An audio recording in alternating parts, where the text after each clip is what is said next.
Graças a Deus. Cumprimento os irmãos com a paz do Senhor. Quem está feliz com Jesus hoje? Então, encontra uma pessoa bem bonita do seu lado e dê um sorriso para ela. Eu amo fazer isso. Tem gente que nem vira o pescoço. Se não tiver ninguém bonito aí embaixo, é só olhar aqui para cima então. Mas é aqui para minha esquerda, né? Uma alegria estar de volta aqui nessa linda igreja, depois de uma longa temporada de pandemia no Brasil. Eu achei que não iam abrir a fronteira nunca mais. E graças a Deus abriram as fronteiras e aproveu o Senhor nos trazer aqui para esses dias de comunhão. Quero cumprimentar aqui o apóstolo Uriel, o apóstolo Jussara, meus pais, meus amigos, meus irmãos, meus conselheiros, líderes. Que bom ver vocês de pé e fazendo a obra do Senhor. A mãezinha nunca envelhece, né? Tem que dar receita para a gente, viu? Né? Tem uma fã ali, você vai pagar uma Coca-Cola para ela depois, né? Cumprimentar o pastor Isaías, a Suelen. Pastor Isaías é que está fortinho, né? A última vez que eu vi você era um templo do Espírito Santo. Agora eu vejo uma catedral do Espírito Santo. Brincadeira, brincadeira. Intimidade é uma bênção. Elaine, Deus abençoe.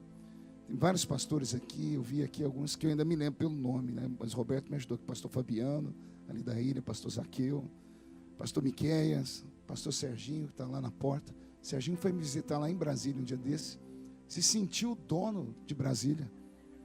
Ele andava na rua, o pessoal falou, passou o Bolsonaro, ninguém conhecia. Aí passou o Serginho, aquele é o Serginho, não é? Tomou conta daquele lugar, né?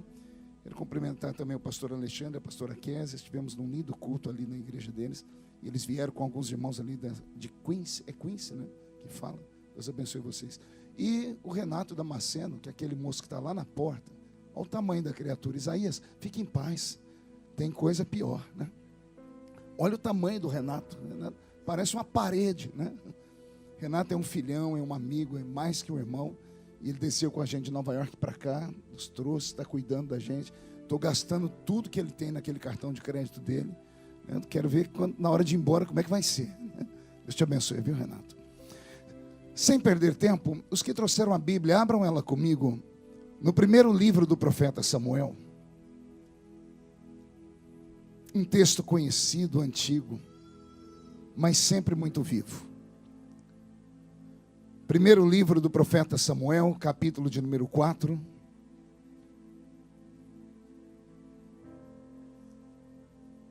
Deus está aqui. Querido sonoplasta, você consegue melhorar o som aqui para mim? Minha voz é muito afônica, eu sou rouco. Se você tirasse o compressor, você ia ganhar uns 53 mil beijos. Sabe? Pela cara que ele fez, está carente. Final do culto, todo mundo vai lá dar um abraço nele. Olha, ele até levantou, falou em línguas agora. Jesus de Nazaré, isso é milagre, né? Brincadeira. Só um pouquinho mais de som que eu não consigo ouvir direito aqui. Primeiro livro do profeta Samuel, capítulo de número 4. Vamos estar em pé, em reverência à leitura desse texto. Versículo de número 11.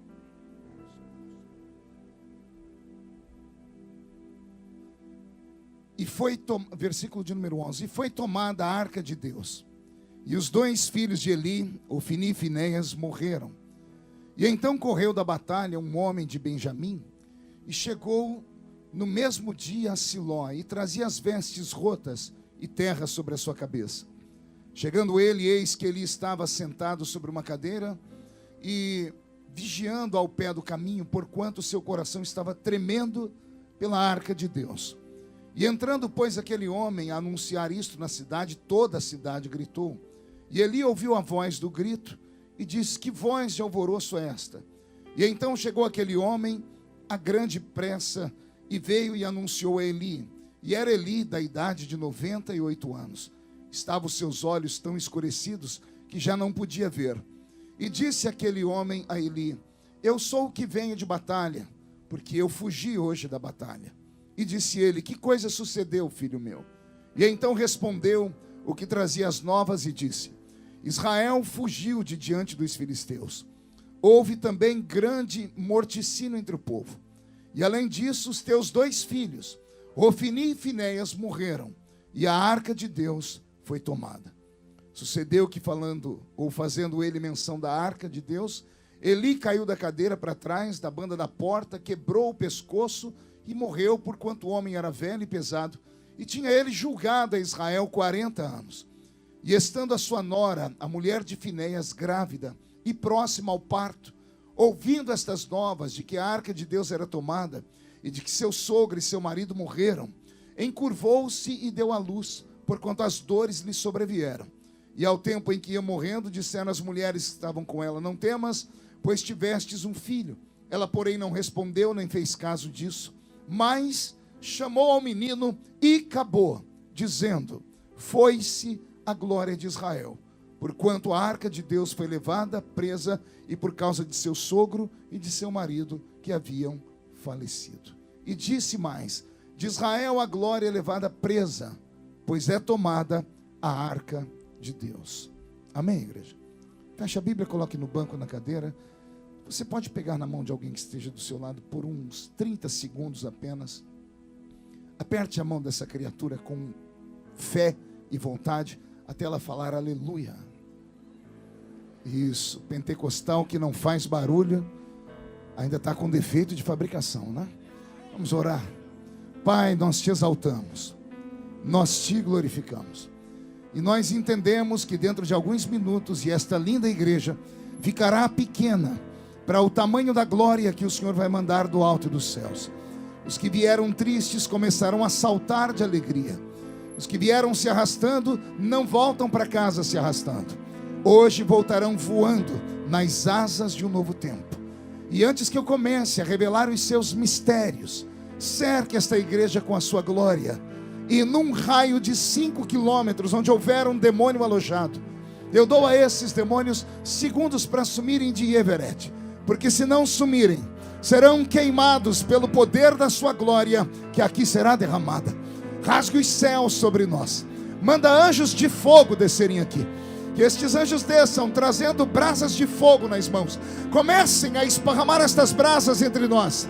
E onde houver um crente cheio do Espírito Santo, pega ele nesta noite, Jesus, e mostra o caminho da verdadeira e poderosa adoração. Fala conosco, fica conosco. É o que eu te peço agora e sempre. E toda a igreja diz. Os que podem, tomem o seu assento, aplaudindo a Jesus, porque Ele é bom, porque Ele é maravilhoso. O texto que eu li com os irmãos hoje, ele faz parte da minha vida, da minha trajetória. E eu me lembro que pelo menos há 23 anos atrás, quando eu preguei ele pela primeira vez, e ele trouxe um efeito tão vivo sobre os crentes. E eu pensei sinceramente que com o passar do tempo, não precisaríamos nunca mais voltar ao texto. Mas, como os dias são maus, como os dias são pesados e terríveis, de vez em quando precisamos ouvir uma comida um pouquinho mais pesada, mais forte, para a gente voltar aos trilhos. E quem sabe, voltar até mesmo ao primeiro amor. Hoje eu fiquei muito feliz aqui.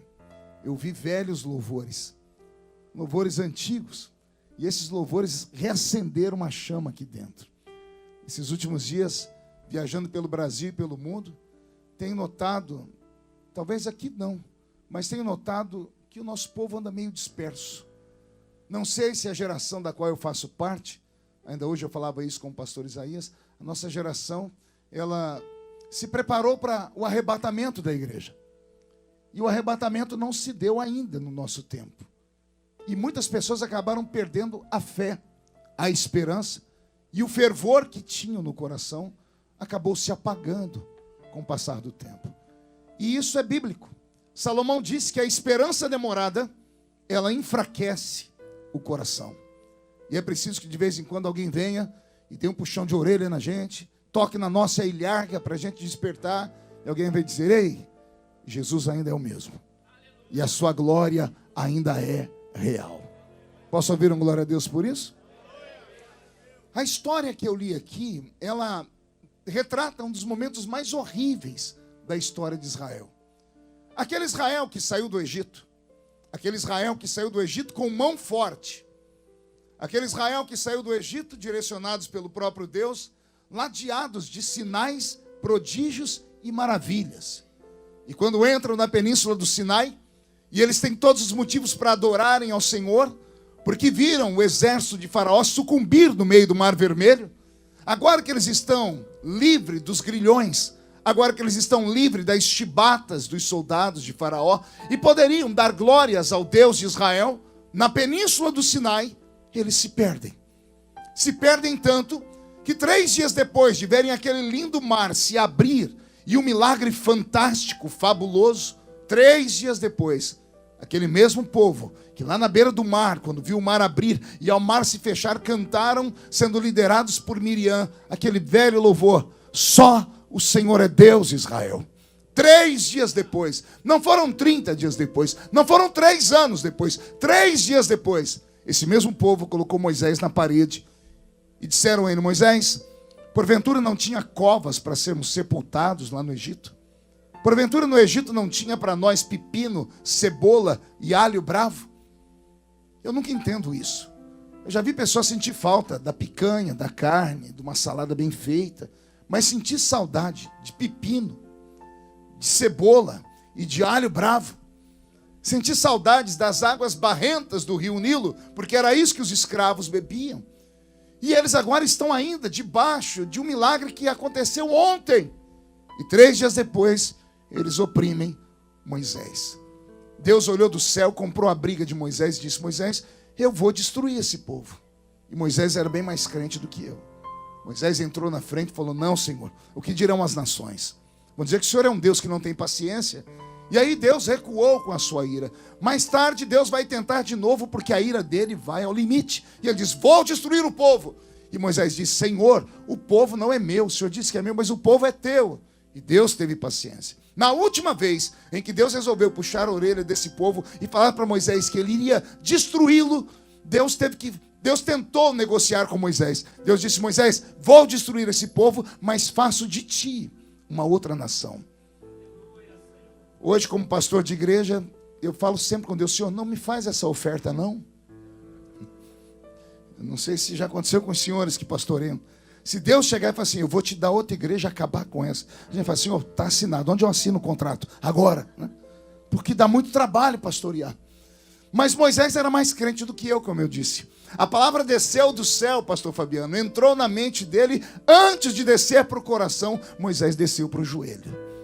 E quando ele se ajoelhou, ele rasgou as vestes e disse: Senhor, se for para o Senhor fazer isso com o povo, antes de destruí-lo, risca o meu nome do teu livro. E Deus se assustou. Deus disse: você é o único em quem eu confio. Então, por amor a você, por respeito a você, esse povo não vai morrer. Levanta, Moisés, e manda o povo marchar. Eu imagino Moisés olhando, falando: Senhor, calma aí, está tudo resolvido, simples assim? Quase, Moisés. Por que quase, Senhor? Eu não vou matar esse povo. Eu vou fazer algo com eles que é pior do que a morte. Mas o que pode ser pior do que a morte, Senhor? Já sei, o Senhor vai nos deixar com sede. Não, não vou deixar vocês com sede. Já encontrei um caminho para a sede não matar vocês. Eu vou colocar pés em uma rocha chamada Meribá. Porque para onde vocês forem, quando tiverem sede, olhar para trás, a rocha vai estar atrás de vocês de novo. Senhor, então o Senhor vai nos matar de fome? Não, já transformei o céu numa padaria. E os anjos vão trabalhar bastante, todos os dias de manhã tem pão aí. Então o Senhor vai nos matar de vergonha, porque a nossa roupa vai envelhecer, nós não temos como costurar. Já resolvi isso. O sapato não envelhece e a roupa também não. Então o Senhor vai nos matar de calor. Já resolvi isso também. Colocarei a minha nuvem sobre vocês e ela fará sombra.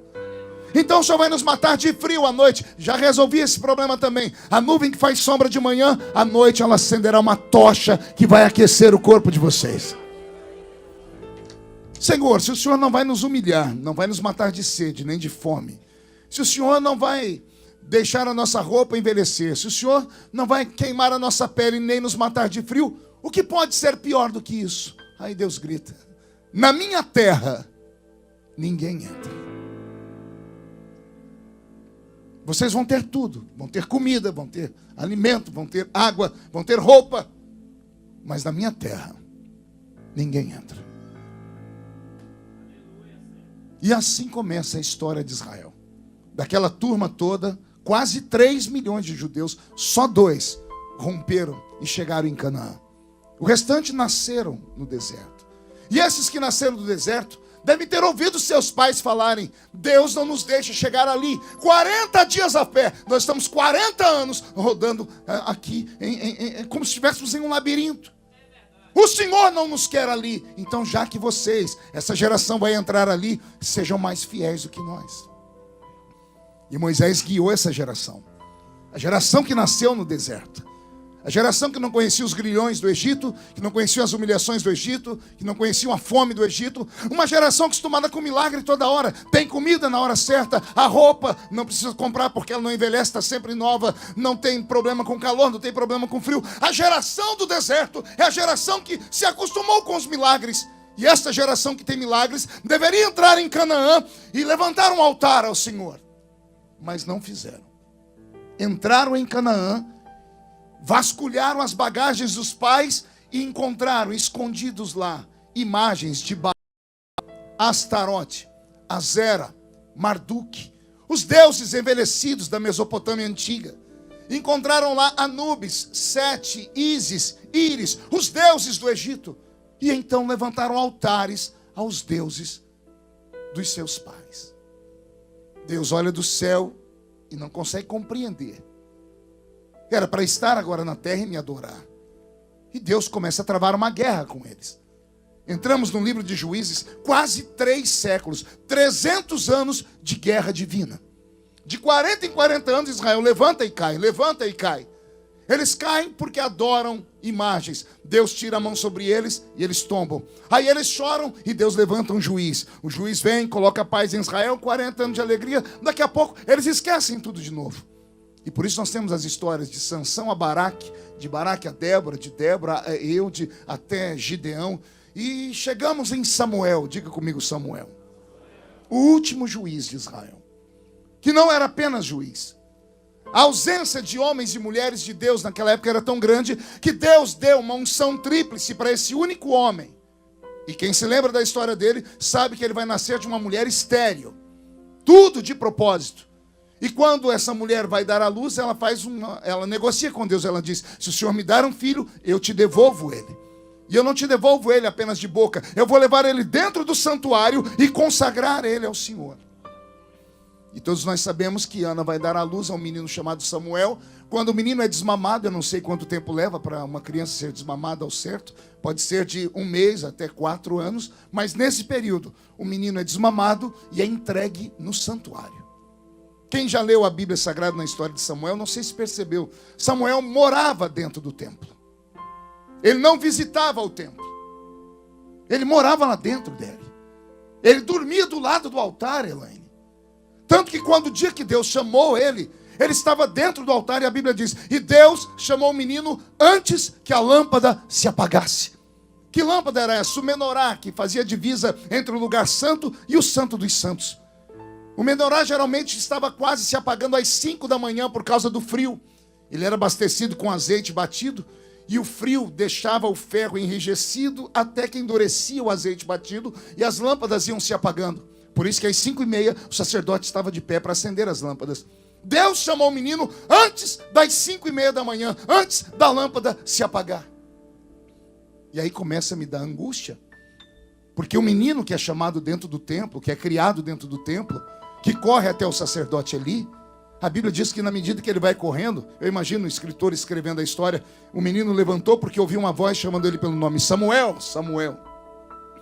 Ele vai até Eli, e nesse período que ele sai da cama dele, vai até Eli, o escritor diz assim: e Samuel não conhecia o Senhor. Como pode alguém criado dentro da igreja, alguém que dorme do lado do altar, como pode alguém que serve a Deus não conhecer o Deus que serve? Pior, ele vai acordar o sacerdote diz para ele: volta a dormir. Quando ele volta a dormir, o escritor diz: e nos dias de Samuel as visões eram raras e a palavra do Senhor não era mais pregada. Havia uma grande igreja no Velho Testamento liderada pelo sacerdote Eli. E o nome Eli significa Deus é real. Grande é Jeová. 3 significados para o nome Eli. E aí um homem tão poderoso desse tem 2 filhos, Ofni e Finéias. Qual o nome deles? Alguém já teve a curiosidade de tentar descobrir qual é o que significa Ofni e Finéias? Promete não se escandalizar. Ofni significa pugilista. Em português, claro, espancador. Porque o pugilista é quem bate. O sacerdote põe o nome no primeiro filho de espancador. E o segundo é pior. Finéias significa boca de serpente. É para cair para trás. Eu sirvo a Deus desde criança, já li a Bíblia trocentas vezes, mas um dia desse me deu curiosidade de procurar os nomes. Quando eu vi o significado desses nomes, falei, tem alguma coisa errada, não pode. Se fosse o filho do Joaquim da esquina, eu entenderia, mas é o filho do pastor de Israel. O nome dele significa Deus é real. Pelo jeito, ele se decepcionou com a religião. Pelo jeito, ele se decepcionou e se perdeu no meio do caminho. Pelo jeito, ele começou a tratar a igreja dele como se fosse um negócio. Pelo jeito, ele começou a entender que aquilo não era vocação, era só uma profissão. E não queria isso para os seus filhos. Não sei quantos sacerdotes foram ungir Eli, que prova deram para ele, que luta ele passou, que ele disse, eu não quero isso para os meus filhos. O primeiro filho meu vai se chamar espancador, ou seja, quem vier tocar em você, mete a mão nele. Bate, pisa em cima, mata se for preciso, mas não deixa ninguém tomar o que é seu. O outro, boca de serpente. A serpente tem uma língua bifurcada. Além de sair veneno, língua bifurcada fala de um homem que fala uma coisa sentado e não sustenta em pé. Ou seja, fale o que for preciso para chegar lá. Depois que chegou lá, ignore a todos. Um homem ungido por Deus cria 2 filhos que vão destruir a religião de Israel. Leia a Bíblia depois. As mulheres iam levar os sacrifícios no altar. Eles pegavam o sacrifício e levavam as mulheres para o fundo da igreja e se prostituíam com elas. Havia um ritual meio estranho. Era a ordem divina, a gente não questiona, a gente obedece. O sacerdote tem que comer daquilo que o povo põe na mesa. Eles andavam com um garfo de 3 pontas pendurado na cintura. Quando cozinhavam-se a carne do sacrifício, eles fincavam um garfo lá dentro e o pedaço que tiravam era aquilo que era deles. Carne cozida. Ofni e Finéias reescreveram a lei. Queremos carne assada. Não é pecado churrasco. Tá? Pode até me convidar depois, inclusive. Mas a questão é que não era um ritual divino. Eles mudaram a religião. É por isso que naqueles dias a palavra era muito rara. É por isso que não haviam visões. É por isso que alguém criado dentro da igreja não conhecia o Deus da igreja. Conhecia-se todos os rituais, tudo aquilo que a religião havia ensinado, mas não conhecia a essência do Deus daquela religião. Estou com meu corpo arrepiado aqui. E não é o ar-condicionado, é a presença do Senhor. É o Senhor falando com você que está aqui hoje. É Ele mandando eu te dizer, cuidado com a religiosidade. Cuidado em ser apenas um bom crente de igreja. Seja um bom crente para o Deus da igreja. Defenda a sua igreja quando for preciso, mas defenda mais o Deus da sua igreja. Pode até glorificar a igreja por ela estar linda, mas glorifique mais o Deus da igreja que aqui está.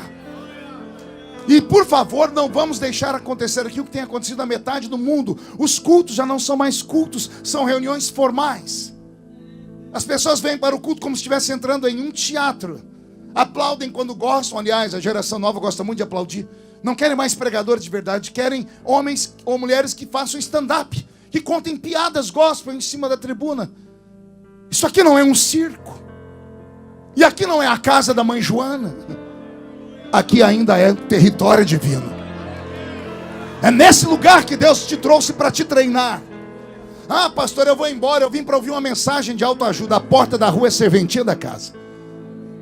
Sou pregador das antigas, já sou veterano, minha barba está branca e o Dério me deu autoridade para pregar aqui. Aqui não é lugar de autoajuda. Quer autoajuda? Não vai à igreja. Digite aí no Google autoajuda e você vai encontrar 1 milhão de mensagens que vai de Pablo Marçal ao Dr. Tarsili. Ou compre o último livro do Dr. Taniguchi, 32 razões porque mesmo vesgo eu me pareço com Brad Pitt. Autoajuda é botar a pessoa em pé. Não importa o que você fez no verão passado, não importa o que aconteceu, o que importa é o agora. Isso é coisa do diabo. Eu não venho aqui em busca de autoajuda, eu venho aqui em busca de ajuda do alto. Eu atravesso a cidade, eu entro aqui dentro em busca de poder, de graça, de glória, de unção. Aqui não é um cinema onde você escolhe o que você quer ouvir. Possa até ter aqui em Boston, na região, uma igreja que faça a sua vontade. Eu conheço essa não faz. Aqui você não escuta o que você quer, mas você ouve o que você precisa, porque é isso que cura. E se tem alguém que acredita, não me deixa sozinho, dá um grito maior daquele tamanho, por favor.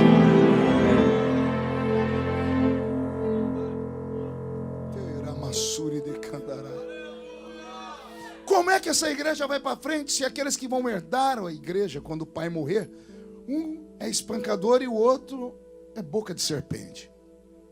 Faliu a igreja, faliu o ministério. Por isso Deus faz uma estéreo. Fez uma? Não ouvi? Muitas mulheres podiam dar à luz, mas Deus não queria nenhuma daquelas. Ele falou: eu quero um ventre podre, eu quero um ventre estéreo, porque isso aqui é profético. Aquele que está estéreo precisa chorar, precisa buscar, precisa ir para o altar em busca do seu milagre. Ana tinha que sentir que ela precisava gerar filhos, porque não bastava ser bonita, ter o corpo bem conservado, porque não tinha filhos, ter o amor do marido, e o marido tudo que dava para Deus, todo ano dava em dobro para ela. Precisava de uma penina para atormentá-la, para trazer ela para o eixo, para fazer ela imaginar: ei, igreja não é isso aqui, não basta ser bela e bonita, igreja tem que gerar. Porque a igreja do Velho Testamento está representada em Ana. Uma igreja bonita, uma igreja rica, uma igreja amada, mas é estéril. E aí todo mundo espanca a pobrezinha da Penina. Eu saio na defesa da Penina nessa noite. Eu digo: Senhor, manda mais Peninas para atormentar as Anas que estão dormindo, para tirar as Anas do conforto, para tirar as Anas dessa vida toda equilibradinha. Alguém precisa trazer a sua realidade, que não basta você vir à igreja uma vez por semana, ou trazer aqui o seu belo dízimo, afinal de contas agora você ganha muitos dólares. Não é só isso. Não foi isso que você prometeu a Deus quando você estava lá na pendura, lá naquele país, sabe Deus de onde. Não foi esta vida que você prometeu a Deus quando você atravessou pelo México e chegou aqui sofrendo igual sovaco de aleijado. Você disse: me deixa entrar que eu vou fazer alguma coisa. Me leva porque eu vou fazer alguma coisa. Me usa na sua presença. Isso aqui é profético. Aí o Senhor te trouxe, te protegeu, te deu tudo que você queria. Aí você vem para o culto e fica olhando o pregador com essa cara feia, parecendo que foi batizado num pote de vinagre. Você achou que eu não ia falar? Vem para o culto e fica com esse olho seco, parecendo olho de sapo que morreu no dia de enchente. Está numa igreja viva, uma igreja de avivamento, e fica aí com essa boca travada, essa boca de aço, essa língua de ferro, esse queixo de concreto. Reage, Ana. Você precisa gerar um Samuel. E é o pobre do Samuel, pastor Isaías, que vai ter que falar com Deus mais tarde, que o povo enjoou dele. O povo chegou ao limite da impiedade. Chamou Samuel de Samuel: diga a Deus que nós não queremos mais ele como Deus. Nós queremos um rei que a gente possa ver. Todas as nações vizinhas têm, nós queremos um também. Samuel foi tentar falar com Deus, ele chegou lá constrangido, não sabia como começar o diálogo. Aí Deus se antecipou e disse: eu sei o que você veio fazer aqui. Eles não rejeitaram você, rejeitaram a mim.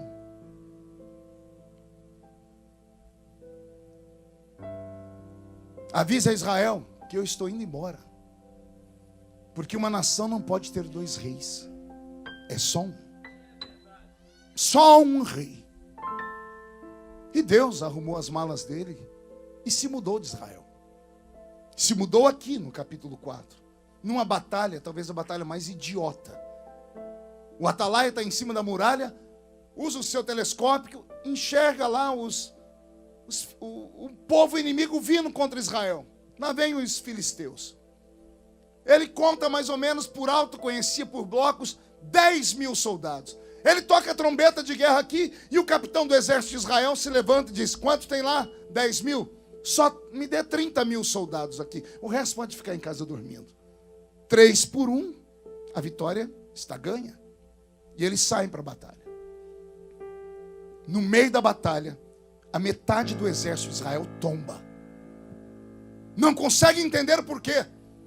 Um soldado inimigo derrubava 2, 3, 4, 5 soldados de Israel. Quando foram fazer a contagem, desesperaram. Aí alguém disse: volta lá e fala que nós estamos perdendo a batalha. Entraram no santuário. E quem é que estava lá no santuário? O espancador e o boca de serpente. Ofni e Finéias. O que é que está acontecendo? Estão perdendo a batalha? Fique tranquilo, nós temos nosso amuleto sagrado. Nós temos a nossa arma secreta. E eles pegam a arca de Deus. A arca da aliança. Aquela mesmo que nós sempre amamos ver e ouvir suas histórias. Aquela caixa de madeira, feita de madeira de acácia, pintada de ouro por dentro e por fora, com uma tampa por cima dela, feita de ouro maciço, com 2 querubins que olhavam para baixo e as suas asas se tocavam. Com 4 argolas, com 2 mastros, que tinham que ser carregados nos ombros, não por qualquer levita, só os levitas que vinham da família de Coate, só os coatitas podiam carregá-la. Ofni e Finéias da ordem, eles conhecem o ritual da religião. E lá vai a arca para o campo de batalha. Era de tarde, quando o sol bateu naquela arca, o ouro reluziu, cegou os olhos dos jovens soldados. Alguém perguntou: o que é aquilo? E alguém começou a dizer: a arca da aliança está vindo. E começaram a contar as lendas e as histórias. Sacerdotes, quando chegaram na beira do rio Jordão, pisaram no rio com a arca nos ombros e o rio se abriu. Começaram a dizer: chegou reforço. A vitória vai ser nossa. A Bíblia diz que houve um alvoroço ali onde estavam os soldados judeus. Eles gritaram tanto, mas tanto, que os filisteus quase correram. Eu disse quase. Lá no arraial do inimigo se ouviu o seguinte grito: parecem que os deuses desceram entre os judeus. Parece, mas Deus não havia descido. Israel apanhou com arca e tudo. Ofni e Finéias foi assassinado. A arca de Deus foi roubada. Depois que derrubaram 30 mil soldados judeus, depois que se derruba e se machuca, no final eles vêm matando um por um para não deixar ninguém vivo. Aí o rei lá dos filisteus diz: pegue aí um soldado de Israel, deixa ele vivo. Mas vamos humilhar, pegue aí o menor. Por isso que quem volta para contar a história é um soldado da tribo de Benjamim, a menor tribo de Israel. Deixaram ele vivo para ele ir contar a história ruim. Lá em Jerusalém, estão preparando festa. 30 mil contra 10 mil. Vão voltar com despojos, com ouro, com armamento pesado. Ah, Jesus. Quando o atalaia, que devia tocar a trombeta da vitória, olha pela sua luneta, e ele vê vindo não 10 mil, não 20 mil, não 30 mil soldados de guerra. Ele vê um único homem vindo, se arrastando, machucado. Ele toca a trombeta de derrota. Israel para, a festa acaba. Quando abre o portão da cidade, entra aquele soldado se arrastando. Todos estão em silêncio. Os mais velhos entram em desespero, porque viram que saiu de Israel o seu amuleto sagrado e voltou só um soldado machucado. Eli chega perto do rapaz e pergunta para ele o que aconteceu. Como estava muito velho, colocaram uma cadeira para o velho sentar. Mais de 90 anos. Ele senta na cadeira e diz: o que foi que aconteceu? E o rapaz diz: 3 coisas aconteceram. Primeiro, Israel fugiu de diante dos inimigos. Mas não adiantou. Os inimigos foram mais velozes e mataram todos os soldados de Israel. Com exceção da minha vida, que fui poupado para contar a história. E por último, roubaram a arca de Deus. O sacerdote Eli não esboçou muita reação quando falaram que havia perdido a batalha. Não esboçou reação quando alguém disse que houve morticínio. Mas quando ele ouviu falar que a arca de Deus tinha sido roubada, o susto foi tão grande, pastora Suelen, que ele caiu para trás e o peso do seu corpo veio sobre o pescoço, ele quebrou o pescoço e morreu. E assim termina uma fase talvez a pior fase de Israel. Do outro lado está a nora dele, a mulher de Finéias, que está grávida. E ela pergunta o que aconteceu, e alguém diz: o seu cunhado e o seu marido morreram no campo de batalha. O desespero e a agonia é tão grande que ela entra em trabalho de parto. Foi um parto difícil, porque ela morreu logo na sequência. Tiraram de dentro dela um menino. O sonho de todo hebreu era ser pai de um homem, de um macho, de um menino, porque eles acreditavam que qualquer menino de Israel poderia vir a ser o Messias. E aí as parteiras que estavam ali tentam reanimar a mulher, dizendo: se alegra, Deus te deu um filho homem, se alegra. E a Bíblia diz que ela não fez caso disso. Ela disse: eu me vou, mas o meu filho ficará aqui como um sinal.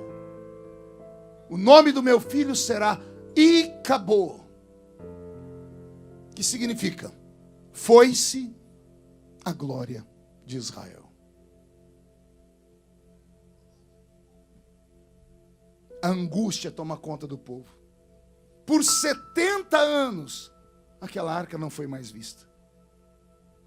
Samuel vai começar a ser o profeta, tem que assumir a função de sacerdote, porque ele morreu, se torna juiz de Israel, e é ele quem vai tentar guiar o povo. É ele quem vai ungir o rei Saul, que todos nós conhecemos a história, e depois é ele quem vai ungir o rei Davi. 70 anos sem a arca, 70 anos sem a presença, 70 anos sem a história, porque dentro daquela arca tinha um vaso de ouro com maná dentro, as tábuas da lei escritas pelo dedo do próprio Deus, os 10 mandamentos, e a vara de Arão que havia florescido no meio do deserto, quando Deus escolhe a família de Moisés para serem os levitas, os sacerdotes. Aquela arca não era só um símbolo, aquela arca era mais do que uma representação. Era como se o próprio Deus caminhasse entre o povo. Era como se fosse um sinal, um selo. Deus dizendo: enquanto esta arca estiver aqui, eu estarei aqui. Mas a arca foi embora. A glória foi embora. Conhecemos a história do rei Saul, teve vitórias, mas ele terminou seus dias adorando ou buscando nos mortos uma resposta para as suas súplicas. Quando ele visita a pitonisa de Endor, sabemos como ele morre, se jogando em cima da sua espada, num suicídio. E aí começa o reinado de Davi. Diga comigo, Davi.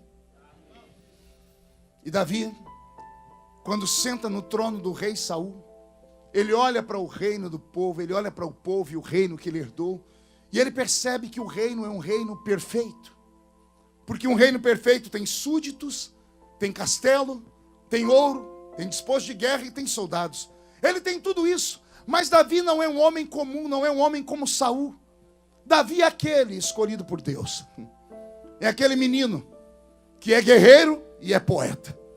Duas qualidades que não cabem no mesmo homem. Ou o homem é delicado para ser poeta, ser sensível, ou ele é guerreiro para pegar uma espada e arrancar a cabeça de um gigante. Davi guarda as duas qualidades dentro dele. Ele é poeta e é guerreiro. Quem sabe seja isso que Deus esteja procurando entre nós hoje aqui dentro. Alguém que seja poeta aqui dentro e guerreiro lá fora. Não inverta, não seja guerreiro aqui dentro. Aqui dentro pode guardar a espada. Aqui tire a sua harpa e adore ao Senhor. Aqui precisamos de adoradores. Mas esses adoradores aqui, quando saírem por aquela porta, peguem suas espadas. Porque o inimigo lá fora é violento. E é esse Davi que vai assumir o trono.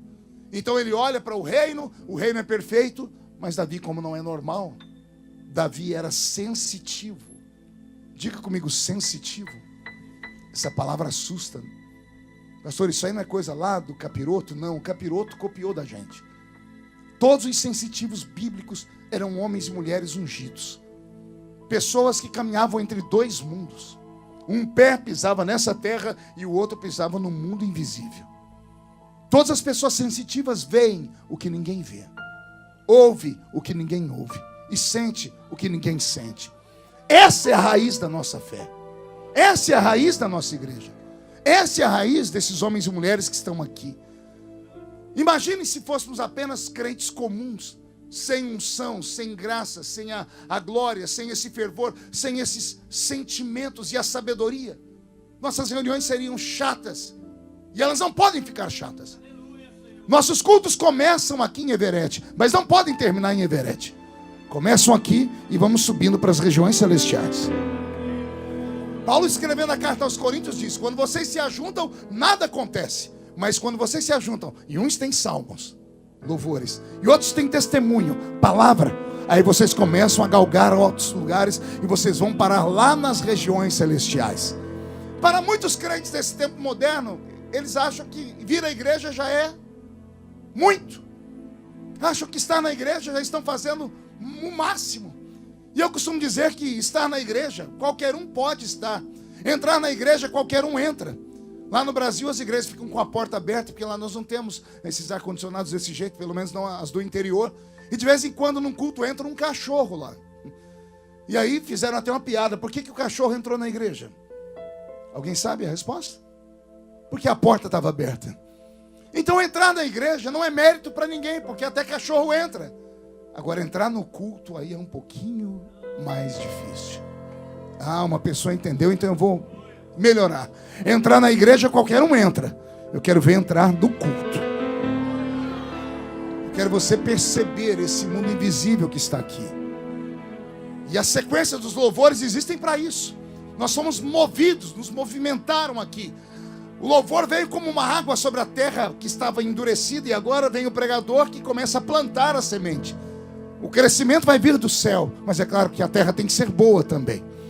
E tudo isso está acontecendo. Davi senta no trono, percebe que ele herdou um reino perfeito, mas um reino incompleto. Faltava naquele reino alguma coisa.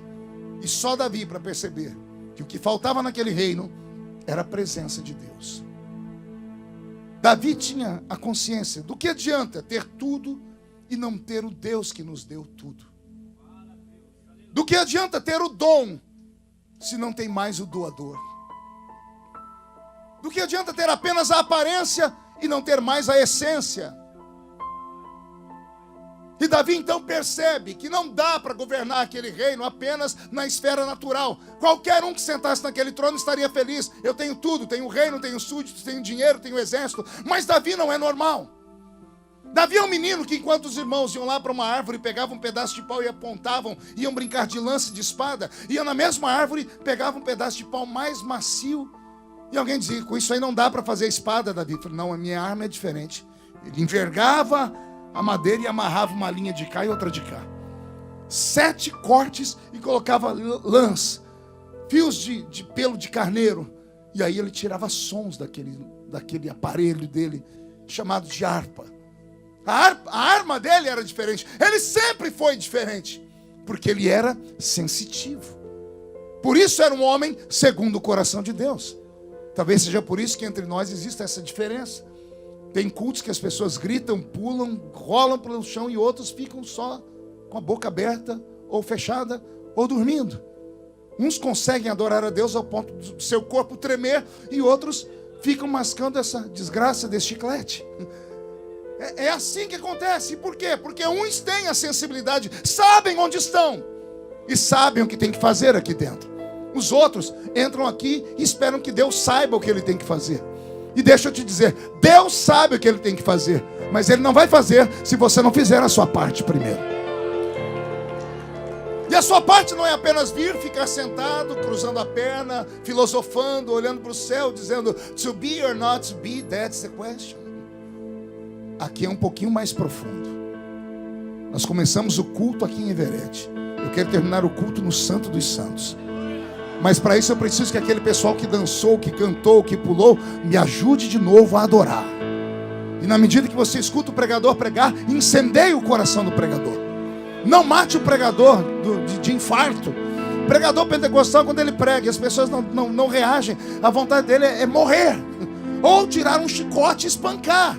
E como eu não quero nem morrer, nem espancar, me ajuda dando gritos de glória a Deus. Porque aí o céu se abre mais fácil. Davi sai do trono, chama um exército e diz assim: quero homens de guerra, de coragem.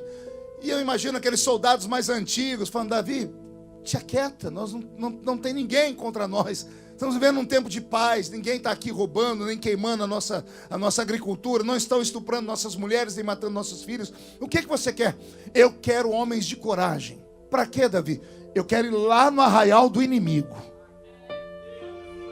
Para quê, Davi? Eu quero buscar o que é nosso.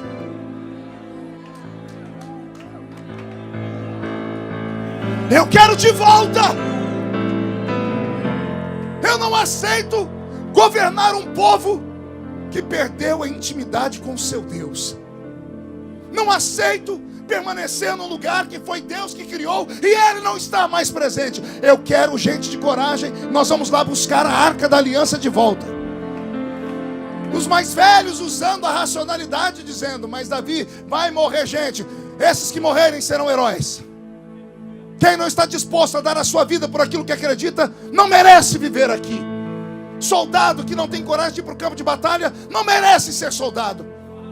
E Davi encontra, não 30 mil, só um grupo pequeno. E é nesse dia que se aproximam dele aqueles soldados mais esquisitos que ele encontrou lá na caverna de Adulão. Só gente rejeitada. E não é que os rejeitados vieram com ele. Sabe o que eu aprendo aqui? Que se os soldados grandes não querem vir, Deus vai levantar os rejeitados. Se os comandantes mais antigos não querem, Deus vai levantar alguém que quer. Mas sem a glória nós não vamos ficar. Nós vamos buscar aquilo que nós perdemos.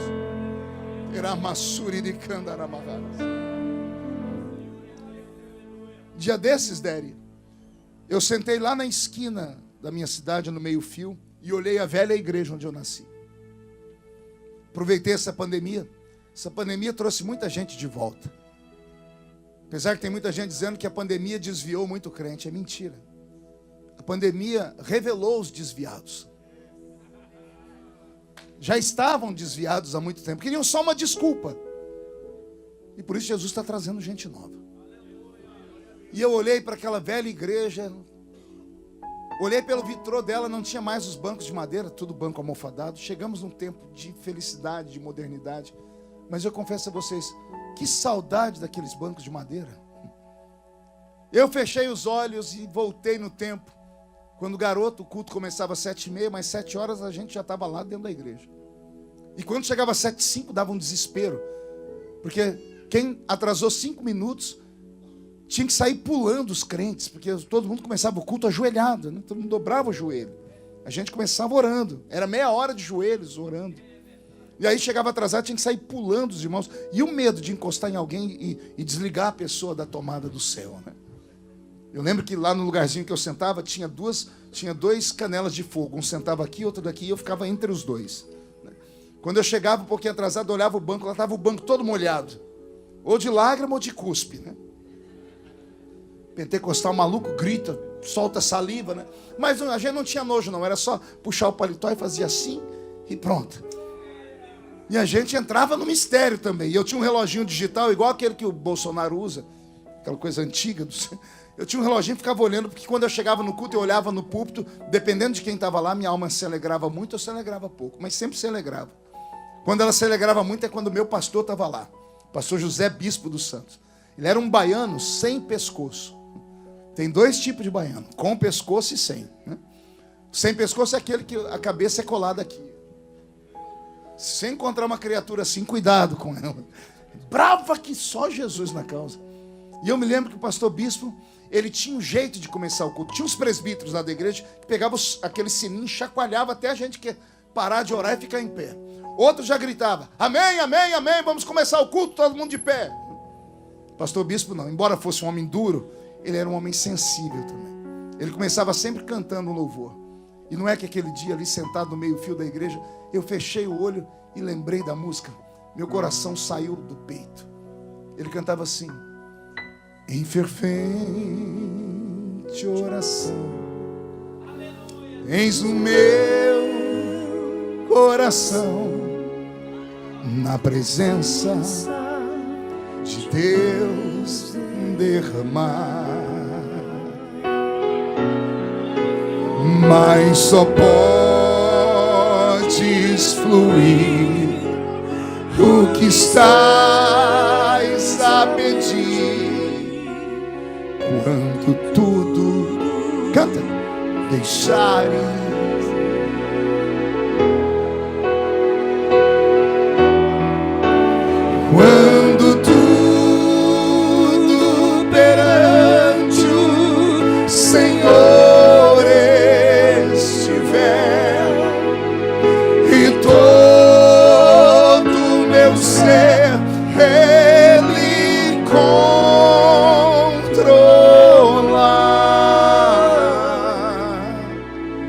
só então hás de ver que o Senhor tem poder quando tudo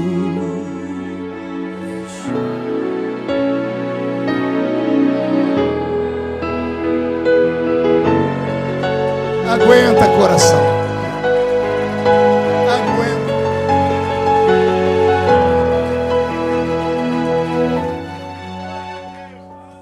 Eu entendi porque Davi saiu para a peleja, pastor Alexandre. Quem já pisou no Santo dos Santos, em outro lugar não consegue viver. Essa geração mais nova até se acostuma com esse evangelhozinho raquítico. Essa geração Nutella se acostuma em ver pregadorzinho sentado em um banquinho falando palavrinhas mornas. Mas a nossa geração, as coisas só funcionam quando o negócio está pegando fogo. Porque nós sabemos que é real. A presença de Deus não é uma utopia. Não é sentimentalismo barato, não é apenas pessoas almáticas como estão pregando, não. São pessoas que têm sensibilidade. E sabem que quando estão na igreja, Deus está presente. Mas há quanto tempo você não vê Deus presente como antes? Cadê o arrepio no nosso corpo? Cadê as lágrimas nos nossos olhos? Cadê o batismo com o Espírito Santo de maneira espontânea? Cadê os profetas? Cadê as interpretações de línguas? Onde estão? Nem os demônios caem mais na igreja. Oh, Jesus amado. Não, pastor, é muita unção. Estão congregando conosco. Nada os incomoda. Porque a glória foi embora. Mas quem sabe hoje Deus nos dá aqui alguns guerreiros. Eu não estou falando glória de uma igreja, eu estou falando glória da igreja. Você é a igreja. Estou falando de você que já pregou, cantou, profetizou, falou em línguas e agora está aí parecendo uma estátua. As irmãs do pandeiro cantaram aqui. Gente tão fria que se você ficar perto dela 5 minutos pega um resfriado. Aqui não é lugar disso, aqui é lugar de guerra.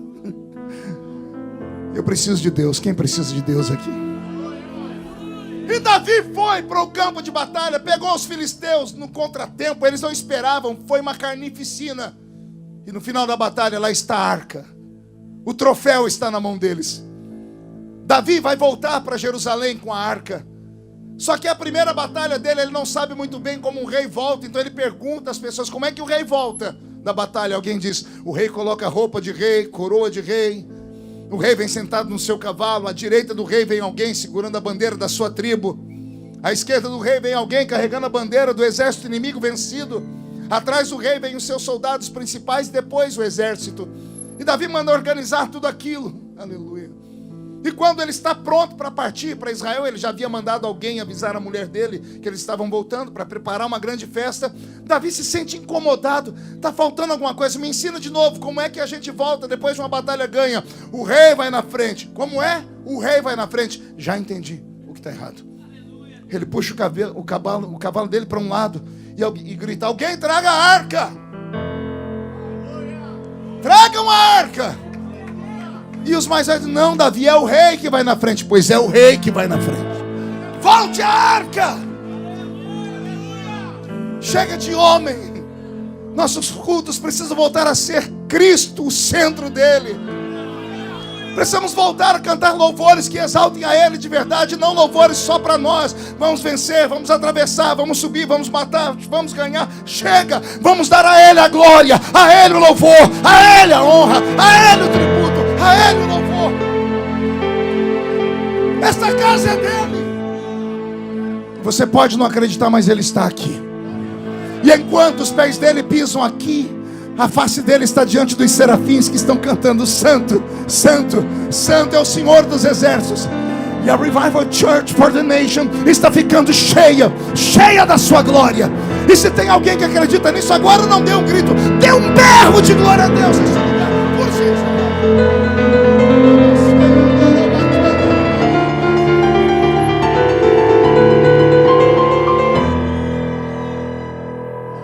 Aquela geração desconhecia tanto Deus e a arca, que colocaram a arca em cima de uma carruagem puxada por bois velhos.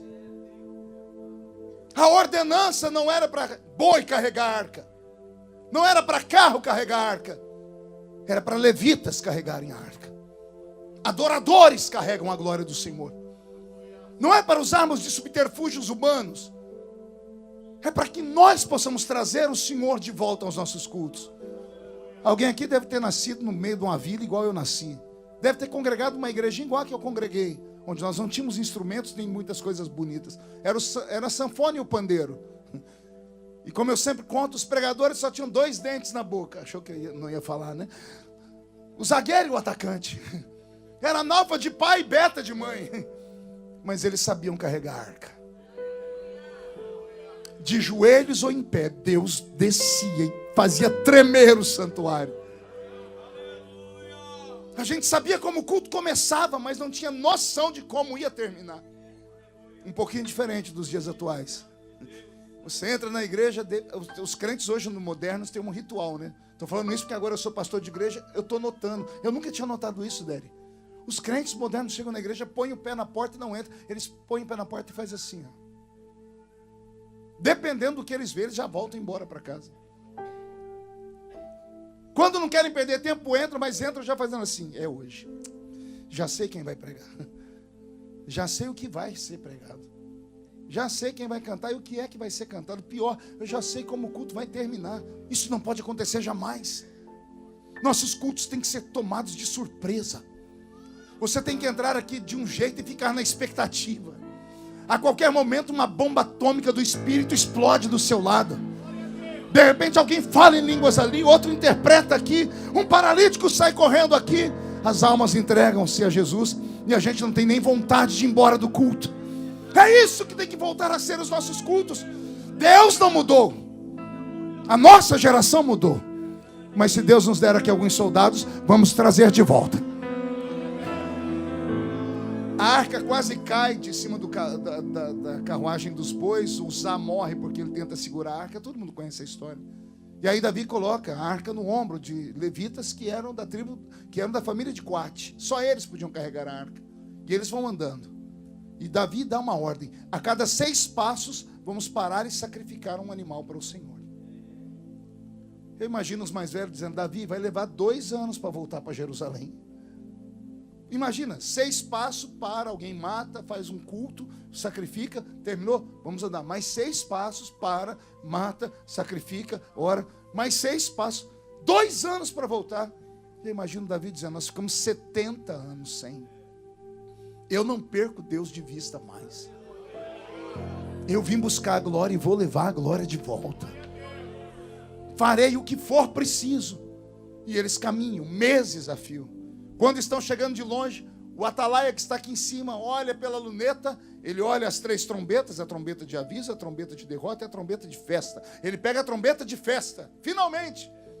Milca já havia recebido a ordem do marido para preparar uma festa. Ela era filha de fazendeiro, era filha de rei, neta de fazendeiro, conhecia tudo de comes e bebes e festa. Preparou 2 festas, uma aqui para o povão e uma lá no palácio para os mais graúdos. Aqui embaixo, a plebe, estava todo mundo pronto para ver um discurso do rei, um discurso político. Davi dizendo: trouxe aqui para nós de volta esta riqueza que é a arca, eu trouxe aqui despojos, vamos aplicar aqui em aquedutos, vamos criar aqui escolas rabínicas, vamos melhorar o nosso reino. Era isso que o povo esperava, o político Davi falar. Milca já está lá no palácio, aqui era uma festinha rápida, ele deixa o povo aqui bebendo e comendo e Davi vai para o palácio. Quando abre o portão de Jerusalém, era para o rei entrar. E o povo já está todo mundo pronto para uma coreografia. Quando Davi entrar, a gente grita, aplaude, assovia, porque ele é nosso herói. Só que em vez de entrar Davi, entra a arca. Quando a arca entra, o povo quer gritar, travam a mão. Alguém olha para o outro: o que está acontecendo? Esse rei aí não entende nada de voltar de vitória. Quem entra é o rei. A geração jovem não entendeu nada. Mas quando a arca foi entrando, os mais velhos, pastor Fabiano, começaram a dobrar os joelhos. Os de cabelos brancos começaram a chorar. rasgavam as vestes, jogavam pó em cima da cabeça. E os mais novos, eu imagino, perguntando: o que vocês estão fazendo? É dia de festa, vocês estão chorando? E os velhos dizendo: vocês não sabem o que está entrando aqui. Não é um porta-joias, não é só um amuleto, é o Senhor que está voltando para Israel. A glória do Senhor está voltando. Quando Davi entra, aí o povo grita bem alto. Quando Davi percebe que eles gritaram para ele, não fizeram nada para a arca, Davi salta do cavalo, chama aquele exército de jagunços dele, os homens lá da caverna de Adulão. Eles fazem um biombo humano ao redor de Davi, todos de costa. Davi fica no meio. Lá de cima do palácio, Milca está olhando, a mulher dele. O que deu nesse homem? Davi começa a tirar a coroa. Ele tira a roupa de rei. Ele tira os anéis do rei. E ele coloca uma roupa de saco, uma estola sacerdotal. Quando o biombo abre, todo mundo olha para Davi, todo mundo fica apavorado. O que deu no rei? O rei não é mais rei, o rei tirou a coroa. E Davi olha para a arca. Tinha os levitas lá prontos para cantar. Davi pede a alguém: toca uma música para mim. Senhor, se ninguém percebeu que o Senhor chegou aqui, eu percebi. Se ninguém te louva, eu te louvo. A festa não é para mim, é para ti. E a Bíblia diz que Davi começa a dançar ao redor da arca. Vai lá, sozinho. Ninguém dança com ele. É o rei dançando. A geração nova está rindo. A geração nova está dizendo: é louco, é gagá. Os velhos estão dizendo: ele sabe o que está fazendo. Ele sabe o que está fazendo. Eu desafio a minha geração, esses homens e mulheres guerreiros desse ministério. Fico feliz e emocionado depois de tantos anos ver pessoas que ainda estão aqui, que atravessaram o vale da sombra e da morte e permanecem aqui. Nossos cabelos, pastor Zaqueu, ficaram brancos, mas a nossa alma ainda está como de jovens. Estamos aqui como no início. E o Senhor vai nos dar muitas coisas grandes, porque a glória dele voltou. A glória dele está de volta. Deixem falar os inimigos. Deixem os mais jovens rirem e debocharem. Nós sabemos em quem nós temos crido. Nosso Redentor vive. E a glória dele está sobre nós aqui nesta noite. E eu desafio esses crentes que estão sentindo a glória dele a fazerem um coral comigo de línguas estranhas nesse lugar. Os batizados com o Espírito Santo a tirarem a tampa da sua botija e a derramarem este azeite no altar. Os profetas se preparem para voltar a profetizar. Aqueles que tinham sonhos e visões, se preparem para receber os sonhos e visões de novo. Porque este final de ano será o melhor final de ano que você já teve em toda a sua vida. Porque é tempo de glória. A glória está voltando. A glória está voltando. E quem crê nisso reage. Reage, reage, reage, reage. Tiramassei, André Melecara, Lavassuri de Cana. Já estou terminando. Pastor, por que a glória precisa voltar? Porque sem a glória não há mandamentos. Se a arca não volta, os mandamentos não voltam. Aí os homens criam seus próprios mandamentos. Se a arca não volta, não há mais o maná, que é o pão revelado. Não há mais mensagem que venha direto do céu. É tudo fabricado em 5 minutos em forno micro-ondas. É a mensagem que transforma Deus em um gênio da lâmpada. Que o crente se apresenta diante dele, esfrega a lâmpada, Deus aparece e realiza 3 desejos. Quando a arca se vai, vai embora a palavra revelada. Quando a arca se vai, vai embora o vaso de ouro. O ouro fala dos dons do Espírito Santo. Onde estão os dons? Ou era tudo mentira? Ou tudo que nós vivemos era uma fantasia? Não pode ser. Se uma pessoa só soubesse disso, poderia ser invenção dela. Mas desde o Pentecoste, são milhões ao redor do mundo. Pessoas que viram o céu pelo lado de dentro. que tocaram a eternidade. Pessoas que viram o que os olhos não viram, ouviram o que os ouvidos não ouviram, sentiram aquilo que as pessoas não sentiram. Paralíticos andaram, cegos viram, mudos falaram, surdos ouviram. Esse é o Deus que eu amo, aleluia. Membros que não existiam nasceram. Não é, Deri? Isso não foi fantasia. Há um Deus no céu olhando para nós aqui. O próprio Espírito Santo tem saudades. Saudades de você. Essa glória tem que voltar para a sua própria vida. Você tem que voltar a fumegar. Você tem que voltar a brilhar. Você não pode deixar o frio desta terra, as lutas desta terra, a depressão que vem desta terra, as angústias internas que você passa a roubar essas experiências. Porque foi através dessas experiências que você chegou aqui. Talvez não todos, mas a grande maioria estão aqui porque aquela profetisa, lembra da profetisa? Coquezinho na cabeça, 2 dentinhos na boca, vou te colocar num pássaro de aço. Vou te levar, e vou te usar, e vou te dar, e você diz, eu creio. E aí chega aqui, só porque está mais bonito do que quando estava no Brasil, só porque agora fala, how are you? Só porque agora tem um documentozinho chamado Green Card. Vai entrar no culto como se estivesse entrando em qualquer lugar? Não. A glória não pode ir embora. E esta glória vai te acompanhar até a sua casa nessa noite. Esta glória vai entrar com você dentro do carro. E você vai falar em línguas estranhas no meio do caminho.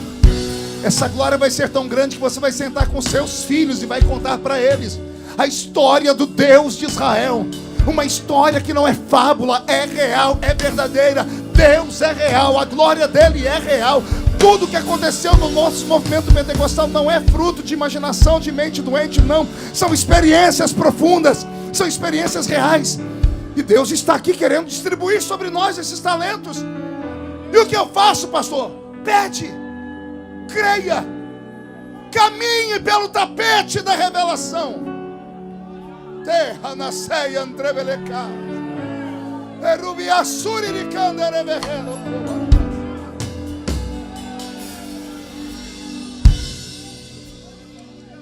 Chega de ser um crente e acabou. Chega de ser um levita e acabou. Chega de ser um ministro e acabou. Não coloque a culpa que é poucas pessoas ou que é muitas. O Pentecoste veio sobre um grupo pequeno. E eles incendiaram o mundo. O Senhor está aqui querendo te dar de volta. Alguém está sentindo? Eu termino aqui deixando 2 palavras. Primeiro, não perca a sua identidade. Não negocie seus princípios.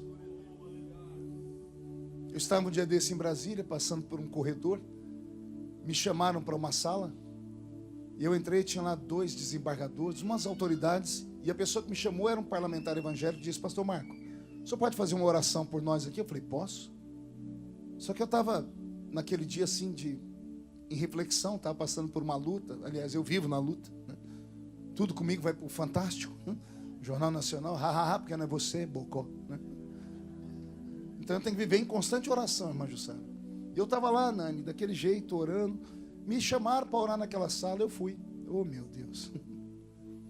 Mandaram eu orar, eu peguei na mão de todo mundo, falei, vamos fazer um círculo, e comecei a orar. Eu esqueci por alguns segundos que eu estava no parlamento. Eu encarnei um crente que ora em monte. Alguém lembra disso ou não? Eu encarnei aquele crente lá da Vila Tatu, que começou no meio do mato.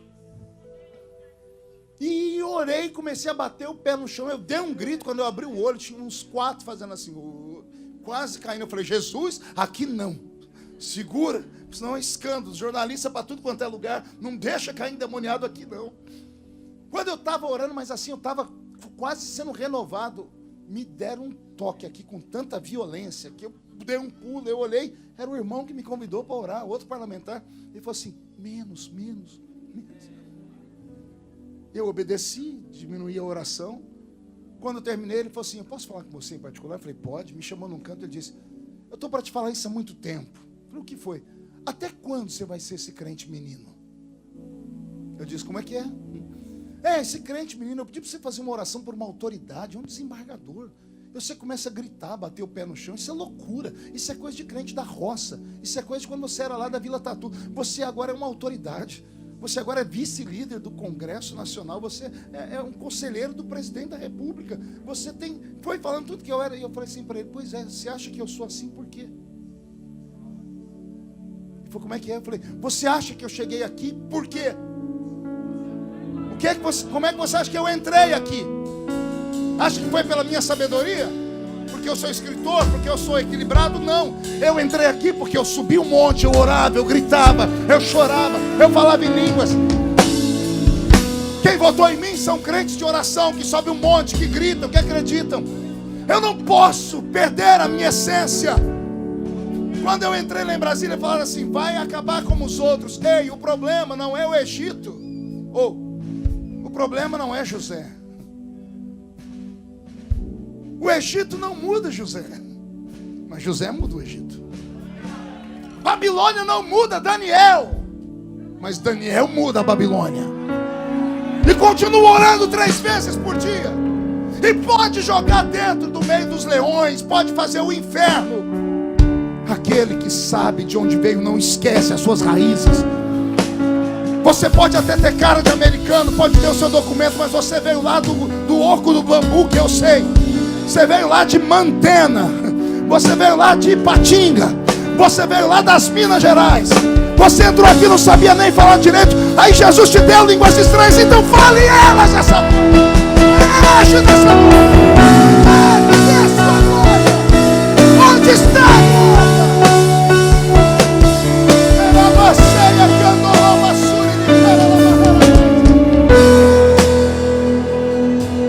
Vamos estar em pé.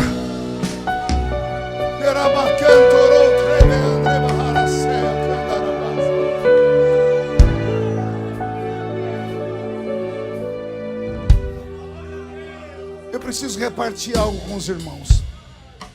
Já estou terminando. Preciso repartir isso. Por favor, me ouça. Essa pandemia me trouxe de volta. 2 anos parado. Me aproximei da família.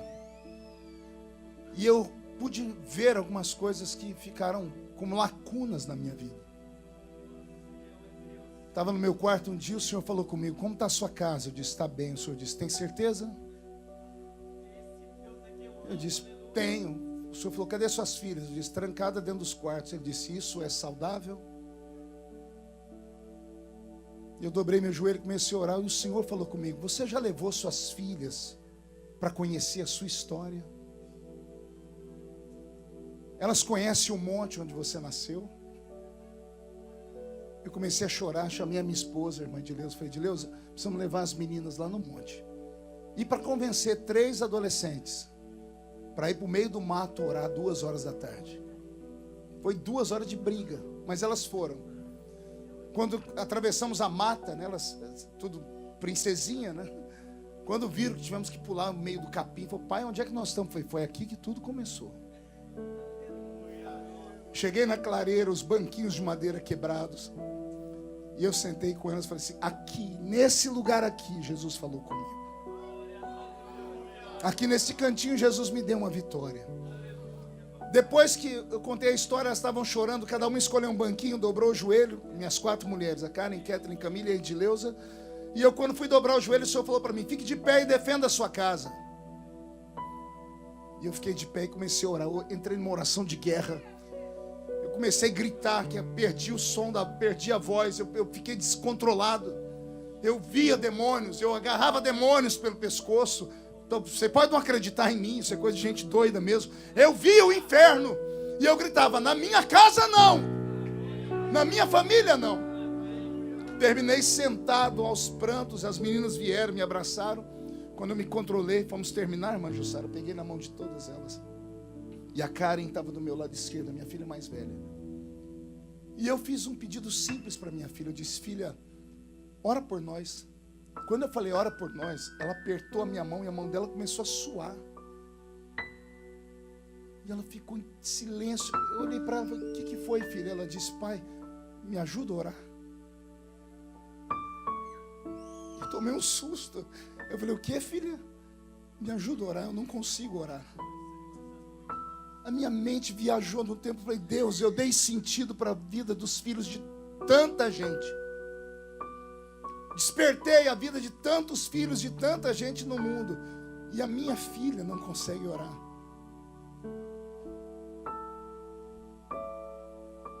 Depois eu descobri que a minha filha tinha um problema psicológico.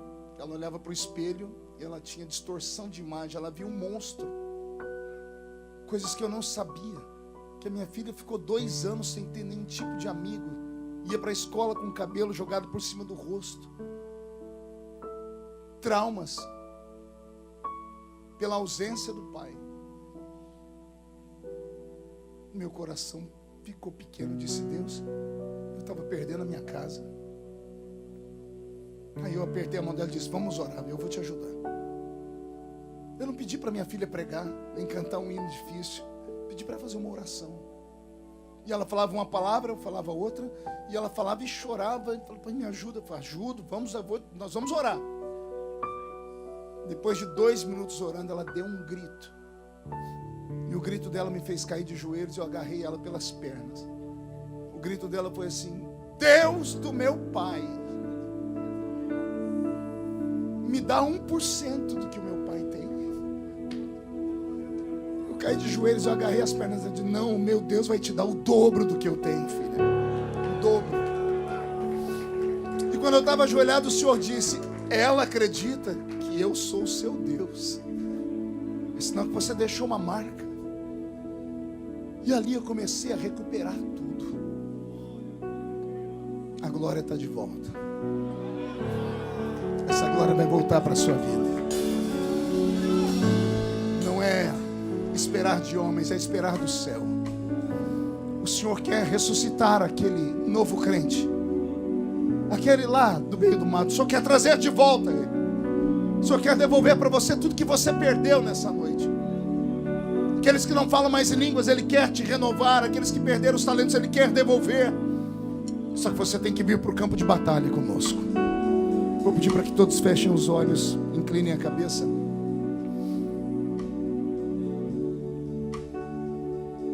Vou fazer um convite nessa noite. Não sei se alguém vai ter coragem, mas eu vou ter coragem de fazer.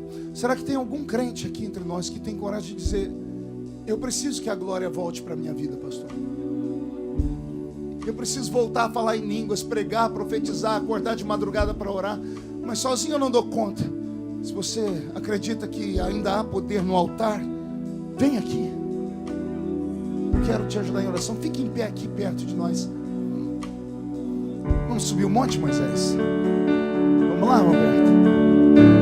Isso, vem chorando, vem, mas vem com a boca aberta. Vem adorando.